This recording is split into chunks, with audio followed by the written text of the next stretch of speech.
আজকে শিবিরতে আসার মূল উদ্দেশ্য হচ্ছে আবার সাংবাদিক সম্মেলনের পর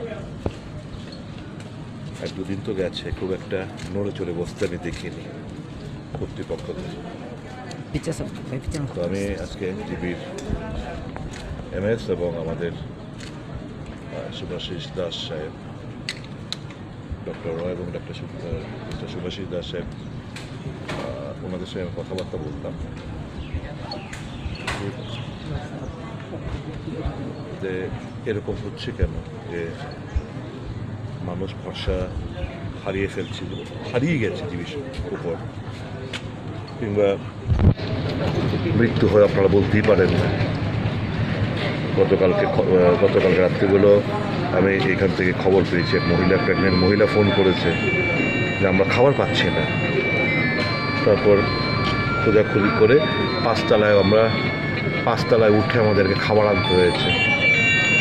তো প্রেগনেন্ট মহিলা 3 তলা থেকে 5 তলায় উঠে খাবার আনতে হয়েছে। তাও খাবার খেতে গিয়ে দেখেছে ডাল নষ্ট হয়ে গেছে। নানা সমস্যা। কেন আপনাদের সিস্টেম কোথায়? তো সেদিনকার যে আমরা ওই সাংবাদিক সম্মেলন করেছিলাম যে পেশেন্ট পার্টি জানে না পেশেন্ট কী কীরকম অবস্থা, বুলেটিন কোথায়, কেন আপনাদের এখানে প্রত্যেকটি ফ্লোরে ম্যানেজমেন্টের লোক থাকবে না যে দেখভাল করবে ফুড কোয়ালিটি কী খাচ্ছে না খাচ্ছে, কোন পেশেন্টের কী অবস্থা, সবগুলো ক্রিটিক্যাল পেশেন্ট, মডারেট পেশেন্ট এবং যারা অ্যাসিম্পটোমেটিক তাদেরকে একসঙ্গে আপনারা মিঙ্গেল আপ করে রেখে দিয়েছেন। এখন তো এখান থেকে মানে বাকি সব ডিপার্টমেন্টগুলো NTH 1, 2 মোটামুটি খালি। তো এখনও কেন 40 জনের মতো মাটিতে শোবে, জাজিমের ওপর শোবে? এই কথাগুলো বলেছি পর আমি অনুরোধ করেছি ওনাদেরকে যে আপনারা যান, পিপি কিট পড়ুন, ভেতরে গিয়ে একটু ফ্লোর ওয়াইজ কী প্রবলেম এগুলো আপনারা দেখে এসে প্রয়োজনীয় ব্যবস্থা করুন এবং ট্রিটমেন্ট যাতে সঠিকভাবে হয়। আপনারা আইটির সুযোগগুলো নিচ্ছেন না কেন? তখনই উনি NIC যারা কর্তৃপক্ষ আছেন আমার সামনে থেকে ফোন করলেন এবং সুশান্ত সেনকে উনি দায়িত্ব দেবেন যে এটা দেখভাল করার জন্য।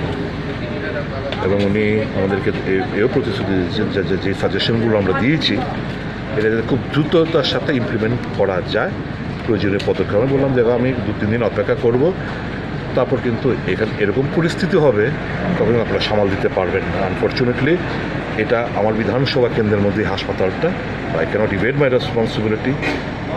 এবং মানুষের এই হাহাকার, চিৎকার, প্রতিনিয়ত ফোন, মানে একটা খুব বাজে অবস্থা, এবং স্বীকার করেছেন বাজে অবস্থা। যে তো ওনারও ইচ্ছা রয়েছে, কিন্তু ওনাকে সঠিকভাবে যে মানে হেল্প করা, সহযোগিতা করা, সেটা উনি বলেছেন আমি সহযোগিতা কারণ পাচ্ছি না, প্রশাসনের সহযোগিতা পাচ্ছি না, আমার ইচ্ছা থাকলেও তো কিছু করতে পারছি না।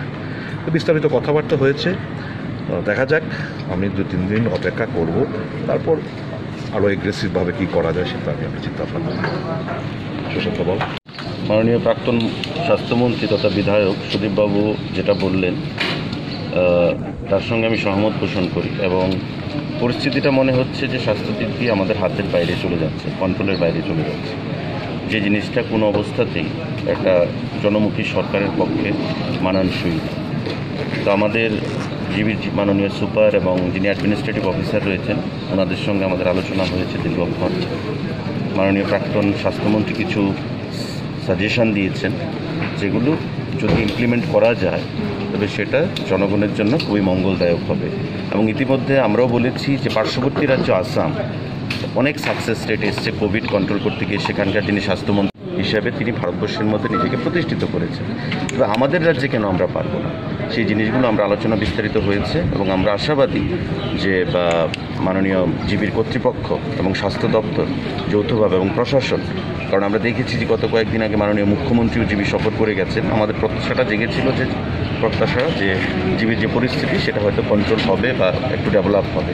কিন্তু প্রতিদিন আজকেও খবরের কাগজে আমরা দেখছি মানুষ বন্ড সই দিয়ে তার রোগীকে হাসপাতাল থেকে বাইরে নিয়ে চলে যাচ্ছে, বাড়িতে নিয়ে চলে যাচ্ছে, ডেড বডি রাস্তায় পড়ে থাকে, ডেড বডি পেরিয়ে মানুষকে যেতে হয়। তো সেগুলো কখনোই কাম্য না, আমরা কেউ আশা করি না।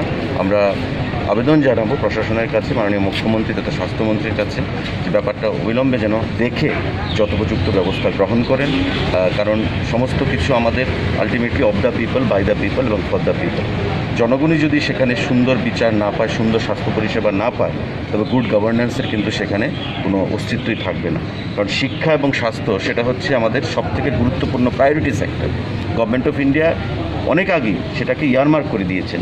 স্বাস্থ্য এবং শিক্ষা এই দুটো প্রায়োরিটি সেক্টরকে যদি আমরা গুরুত্ব না দিই, তবে আমাদের জাতি ভেঙে পড়বে, জাতির উন্নয়ন কখনই সম্ভব হবে না। তো আজকে ত্রিপুরা রাজ্যে যে জিনিসটা স্বাস্থ্যের দিক দিয়ে হচ্ছে, বিভিন্ন দিক দিয়ে মানুষ সেখানে আস্থা রাখতে পারছে না স্বাস্থ্য ব্যবস্থার উপর, বিশেষ করে এই কোভিড প্যান্ডামিকে, সেটা অবিলম্বে যেন সেটা রিভিউ করা হয়, কোথায় ত্রুটিগুলো রয়েছে। যদি কোনো আমাদের কোনো ব্যাকবাইটিং বা কোনো ধরনের যদি সাবোটেজ থাকে প্রশাসনের তরফ থেকে, সেটাকেও স্বাস্থ্যমন্ত্রী তথা মুখ্যমন্ত্রীকে বের করার জন্য আমরা আহ্বান জানাবো। হতে পারে যে কোনোখান থেকে ব্যাকবাইটিং হচ্ছে, সাবোটেজ হচ্ছে, যাতে সরকারকে বদনাম করা যায়। কোনো অবস্থাতেই সেই মানুষের জনজীবনের সেই চিকিৎসা পরিষেবা নিয়ে যেন কোনো কম্প্রোমাইজ না করা হয়, সেই জিনিসটার জন্য আমরা আবেদন জানাবো। এবং সেই প্রেক্ষাপটেই আজকে আমাদের সুপার এবং প্রশাসনিক যিনি আধিকারিক রয়েছেন, ওনার সঙ্গে প্রাক্তন স্বাস্থ্যমন্ত্রী তথা বিধায়ক সুদীপবাবু আমাদের প্রত্যেকের আলোচনা করেছে।